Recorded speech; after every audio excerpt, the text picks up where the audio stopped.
Bismillahirrahmanirrahim. Assalamu alaikum warahmatullahi wabarakatuh. Ndugu zangu katika imani, tukiwa katika mwendelezo wa kuzungumzia ibada ya zaka pamoja na sadaka, na leo tutazungumzia kuhusu sharti za mwenye kutoa zaka. Katika Uislamu, katika kila ibada tunayoifanya ndani yake inakuwa na sharti. Ili zitimie hizi sharti, ndio yule mfanyaji ibada atakuwa yuko sahihi.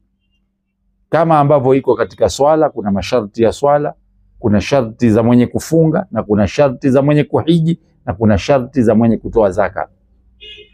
Sharti ya kwanza ya mtoaji zaka, kama ilivyo katika ibada nyingine yoyote, ni Uislamu. Lazima mtoaji zaka awe ni Muislamu. Asiyekuwa Muislamu, unapotoa zaka katika Uislamu unahesabiwa tu umesaidia, lakini sio zaka. Umetoa ni msaada. Na halikadhalika hata mwenye kuwa si Muislamu anapofunga katika mwezi wa Ramadhani hana saumu, huyu amekaa na njaa tu. Anaposwali hana swala, huyu ameinama kainuka tu. Kwa hivyo sharti la kwanza la mwenye kutoa zaka ni lazima awe Muislamu. Na hili Allah subhanahu wa ta'ala amelieleza katika Qur'an pale aliposema, a'udhu billahi minash shaitani rajim, wa man yabtaghi khaira al-islami dina, yoyote yule ambaye atakhiari ukawa Uislamu sio dini yake, yule atakayefuata isiyokuwa dini ya Kiislamu, falan yuqbala minhu, hatokubaliwa jambo lake analolifanya, wa huwa fil akhirati minal khasirin, naye akhira atakuwa katika mwenye kupata hasara. Kwa hiyo hii aya inatuthibitishia ya kwamba ili mtu afanye amali yoyote katika ibadati, lazima huyu mtu awe Muislamu. Kinyume na hivyo haitokubaliwa ibada yake. Sharti la pili ni kuwa huru. Zamani kulikuwa na watumwa, sasa hivi hakuna. Kwa hiyo mtumwa, kwa sababu yeye mwenyewe anamilikiwa yule, huyu hawajibiki kutoa zaka.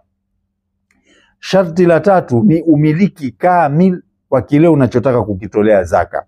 Ikiwa unayo mali, lakini mali ambayo hujaimiliki bado, wahesabiwa tu kwamba wewe una kitu lakini hujakimiliki kile kitu chenyewe, basi wewe huwajibikiwi na zaka. Kwa mfano, mimi nimekuahidi kwamba kuna mtu fulani namdai milioni 100.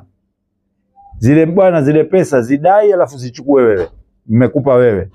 Kwa hiyo hatuwezi kusema kwamba wewe tayari unawajibikiwa kutoa zaka kwa sababu bado hujamiliki. Kauli imetoka kwamba zile pesa akachukue, lakini mpaka utakapozimiliki, utakapokuwa nazo, sasa hapo utawajibikiwa na kutoa zaka. Sharti la 4 ni kutimia kwa nisab.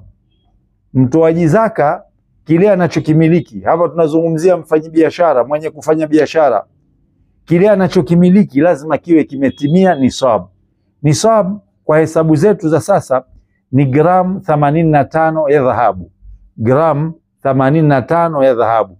Pale unapoishi, angalia thamani ya gram 85 ya dhahabu ni bei gani.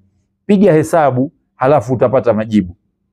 Kwa wanaoishi Tanzania, natumai kwamba hesabu iko baina ya 260,000 mpaka 280,000 kwa bei ya dhahabu ya kawaida, ambapo hii inakuja hesabu sawa sawa na baina ya milioni 22, 23 mpaka 25 eneo hilo.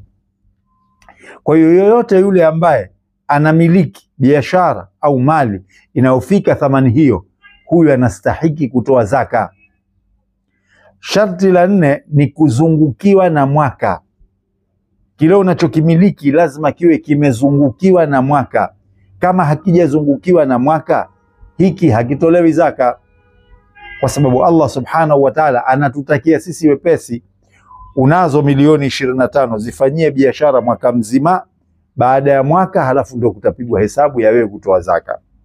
Lakini inawezekana unayo milioni 25 au 23, lakini hapa katikati umekumbana na hili, umekumbana na kabla mwaka hujafika, pesa ile umeila imefika bana, wewe bado umebakiwa na milioni 15, 16. Wewe hustahiki katika wenye kutoa zaka.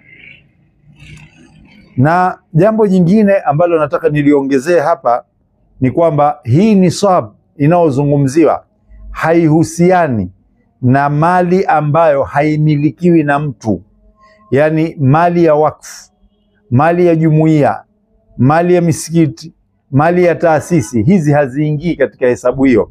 Kwa mfano, watu wamechanga pesa kwa ajili ya ujenzi wa msikiti au ujenzi wa madarasa, zimetimia kiwango cha nisab, lakini hii sio milki ya mtu, hii ni milki ya umma. Hizi hazitolewi zaka. Huwezi ukasema pesa za msikiti, pesa za jumuiya, pesa za taasisi, hizi zimetimia, pesa hizi utazitolea zaka. Hizi hazipo katika hesabu ya zaka. Hesabu ya nisab ni kwa yule anayemiliki, kwa maana ya mtu binafsi. Lakini hali kadhalika, toa kilichokuwa bora, toa kilichokuwa kizuri. Hivi ndivyo Allah subhanahu wa ta'ala anavyotaka. Toa kilichokuwa halali. Allah subhanahu wa ta'ala, tumeambiwa kwamba Allah subhanahu wa ta'ala ni mzuri na anapenda vilivyokuwa vizuri. Na istosha, Allah subhanahu wa ta'ala ametuambia lan tanalu albirra hatta tunfiqu mimma tuhibbun, hamtofikia ile imani ya kweli, Uislamu wa kweli, mpaka mutoe katika vile mnavyovipenda kuwapa wenzenu. Si kwamba ukitoa ambacho si kizuri hupati, lakini ukitoa kilichokuwa kizuri, kilichokuwa safi, kilichokuwa bora, kilichokuwa halali, hapa ndipo unapopata malipo yaliyokuwa mazuri zaidi. Na muomba Allah subhanahu wa ta'ala atujalie katika wenye kutoa zaka na sadaka, na Allah subhanahu wa ta'ala atukubalie matendo yetu. Wakumbushe Waislamu, Allah atakulipa.